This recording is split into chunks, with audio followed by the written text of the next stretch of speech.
Hello students, आज हम लोग हिंदी फर्स्ट की बुक में कविता फागुन में सावन पढ़ेंगे। इसके रचयिता शिवमंगल सिंह सुमन जी हैं। तो सबसे पहले देखिए शीर्षक देखते हैं, शीर्षक के बारे में जानते हैं कि कविता क्या है, कविता में कवि ने क्या करना चाहा है। तो फागुन में सावन, ठीक है, फागुन और सावन ये दोनों हिंदी महीनों के नाम हैं। कि जैसे अंग्रेजी महीने आप लोग पढ़ते हैं ना, जनवरी, फरवरी, मार्च, वैसे हिंदी महीने होते हैं। हिंदी महीने 12 होते हैं, जिसमें चैत्र, बैसाख, जेठ, आषाढ़, सावन, इसी तरह से जो आखिरी 12वां महीना होता है वो फागुन होता है। ठीक है, फागुन वह महीना होता है जब होली का त्यौहार पड़ता है। जब मार्च का महीना जो होता है जिसमें होली का त्यौहार पड़ता है तो वह हिंदी का फागुन महीना होता है। और सावन, सावन से तो सभी परिचित हैं, जिसमें रक्षाबंधन का त्यौहार आता है। तो सावन की विशेषता जो है क्या है कि उसमें बारिश होती है, बहुत बारिश होती है, क्योंकि ये जुलाई अगस्त का महीना जो होता है यही सावन का होता है।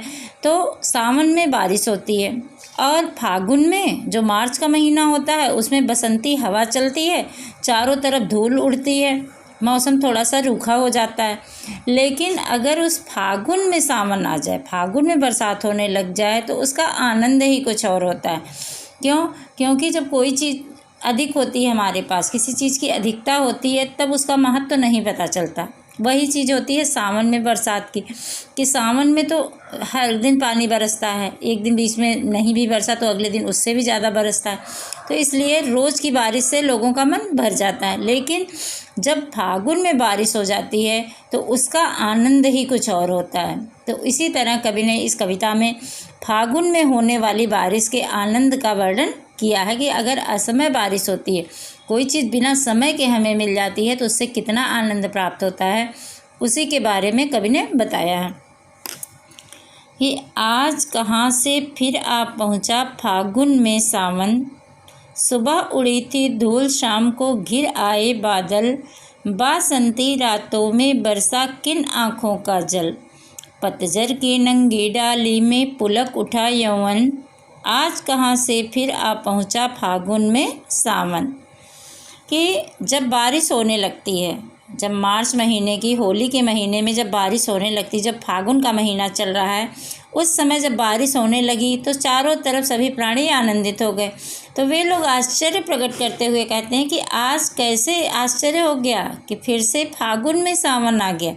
क्योंकि सावन में बारिश तो होती है, लेकिन इस महीने में असमय बारिश कैसे हो गई, क्योंकि सुबह तो धूल उड़ रही थी और शाम को बादल घिर आए, शाम को घिर आए बादल, और सुबह धूल उड़ने से गर्मी लग रही थी, चारों तरफ मौसम रूखा सूखा था, लेकिन शाम को बादल घिर आए और बासंती रातों में बरसा किन आँखों का जल। बासंती रातें मतलब बसंत ऋतु की रात, बासंती रात का मतलब कि बसंत ऋतु, उस समय जब होली का त्यौहार पड़ता है उस समय बसंत ऋतु होती है।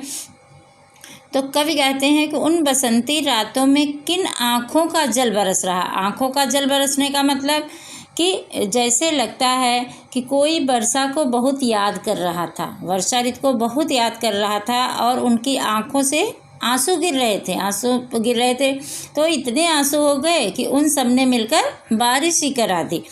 तो इस बसंत ऋतु में इस रातों में किन आँखों का पानी बरस रहा है, क्योंकि यह तो आश्चर्य वाली बात है। और इस बारिश का इतना प्रभाव हुआ कि जनजीवन प्रसन्न हो गया, हर व्यक्ति प्रसन्न हो गया इस बारिश से। और पतझड़ के कारण, पतझड़ मतलब क्योंकि बसंती हवा जब चलती है तो उस समय पेड़ से जो सूखे पत्ते होते हैं वो गिर जाते हैं, और पत्तों के गिर जाने के कारण पेड़ की डालियाँ ऐसे खाली खाली दिखाई देती हैं। लेकिन जब बारिश फिर से हो जाती है तो उन पेड़ों में नई नई कोपलें खिलने लगती हैं, छोटे छोटे नए नए पत्ते निकलने लगते हैं।